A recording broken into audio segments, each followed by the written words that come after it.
type. Dans cette Europe 1 13h, je voulais aussi revenir sur cette information. Dès le 1er septembre, se garer avec un SUV va coûter très cher dans la capitale. Les électeurs de Paris se sont prononcés hier en faveur d'un triplement des tarifs de stationnement pour les plus grosses voitures. Et le pour l'a emporté avec 54,55% des voix. Alors concrètement, Alexis de la Fléchère, combien cela va-t-il coûter pour les propriétaires de ces fameux SUV et qui est concerné? Eh bien, fiez-vous déjà tout simplement au poids de votre véhicule, Céline, les SUV les plus légers. Et parmi les plus vendus, d'ailleurs, Peugeot 3008 ou encore 4x4 Dacia Duster échapperont à la mesure.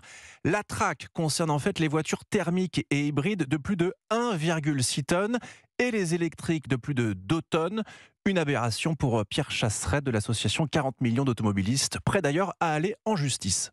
Le poids n'est pas un critère de pollution. La plus petite des voitures citadines d'il y a 20 ans pollue 1000 fois à 10 000 fois plus que le plus récent des gros SUV. Donc puisque légalement, ça ne tient pas la route, évidemment, on attaquera le texte. Le texte de la mairie de Paris doit entrer donc en vigueur au 1er septembre, mais ne concernera pas les Parisiens qui laissent leur voiture en bas de chez eux, en stationnement résidentiel. Les chauffeurs de taxi, les artisans, les professionnels de santé, ainsi que les personnes à mobilité réduite exemptées aussi.